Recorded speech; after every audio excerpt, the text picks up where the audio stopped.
Hey there. We're here for the tough stuff and the funny stuff too. Slowly I was recovering. The biggest mistake I made through the whole thing was not talking about what I was going through. My partner and my mom were there for me. That was my support team. They saw me struggling. They knew exactly what I was facing, but I just never talked about it. And that was my biggest mistake. I internalized everything. I thought I was handling it. I thought if I just kept quiet, pushed through the pain, did what I needed to do, it would pass. But it didn't. I was struggling. I was getting better physically, but mentally I was sinking. Looking back now, I can see it clearly. I was depressed, and I didn't even know it. After the coma, recovery took years, but my mind never followed. I had oxygen tubes, machines, routines. Everything had to be set up perfectly. I could barely breathe without help. Just walking from my bed to the bathroom, a few steps, felt like drowning. Every movement was a small war. I cried a lot. I had help physically, but inside, I was carrying everything alone. Sometimes the oxygen machine wouldn't work, sometimes the tubes would tangle, and sometimes I would just sit there and cry. I didn't want to admit it, but I was broken. When I finally started doing small jobs, it should have been a relief, a sign that I was getting better. But mentally, I was a mess. Tasks that once took me minutes now took hours. I couldn't focus. My thoughts jumped everywhere. And I still didn't talk about it. I just thought about being cured from the cancer. If I had just opened up, even once, maybe it wouldn't have fixed everything, but it would have made me feel better. You don't always need someone to fix it. Sometimes you just need someone to listen. Whatever you're going through, sickness, grief, loneliness, life isn't supposed to be perfect. We're not supposed to be perfect. If everything was perfect, we'd never struggle. And if we never struggled, we'd never grow. The struggle teaches us who we are. I see now that every time I stayed quiet, I made my pain louder. My silence was like a second illness. My partner and my mom saw me suffering, saw me cry, saw me lose patience, saw me fall apart, but I never let them in. And it hurt them too. I thought I was protecting them from my pain, and I wasn't. I was just pushing them away. At my lowest point, I thought my only purpose left was to suffer, to endure pain, to exist inside it. I felt like I had let everyone down. My mom, my partner, my friends, myself.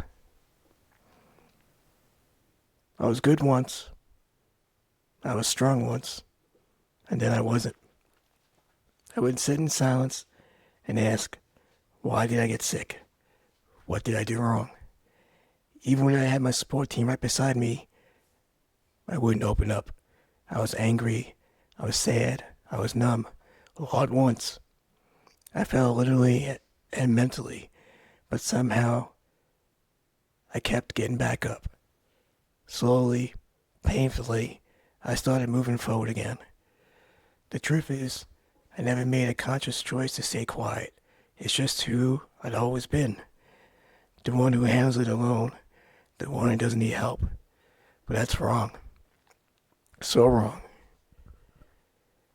You have to reach out. You have to speak. If you can't talk to a friend, talk to a doctor, a therapist, anyone. Because it's not just a physical battle. It's a mental one too. Even just talking right now makes me feel better. And it can make you feel better too. I used to think recovery meant being back to who I was. Now I see it means becoming who I'm supposed to be. If you feel lost, if you feel like the world moved on without you, it's okay. It's okay to feel that way. But it's not okay to give up. You have to keep moving. One step, one breath, one small win at a time.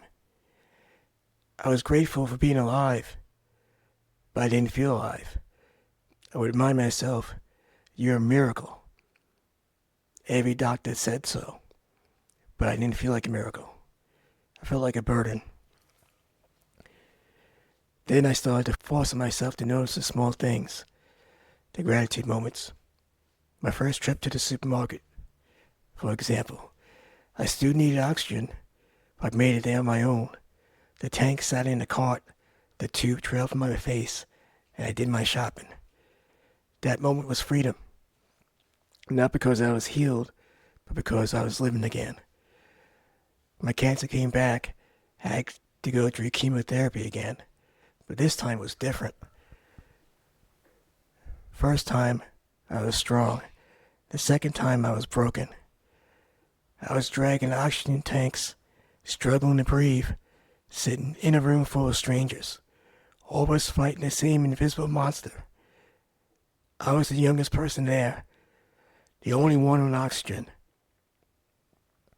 I tried to smile, to talk with my doctor about his newborn baby, to show gratitude to the nurses. But inside, I was falling apart. The hardest part, the people who loved me most, my mom and my partner, were the ones I treated the worst. They didn't deserve that. And it hurts me still. It's something I learned too late. Hydration matters. Rest matters. Kindness matters. You can't heal your body if your mind is at war. And you can't heal your mind if you never speak. If you're out there struggling with your health, your mind, or your hope, I want you to know it's okay to feel lost. But it's not okay to give up. You don't have to struggle alone. Talk to someone. Let them in. You never know how much that once more can save you. I spent 4 years trying to recover on my own. It wasn't until I opened up to my doctor, to my partner, and myself that I started to heal.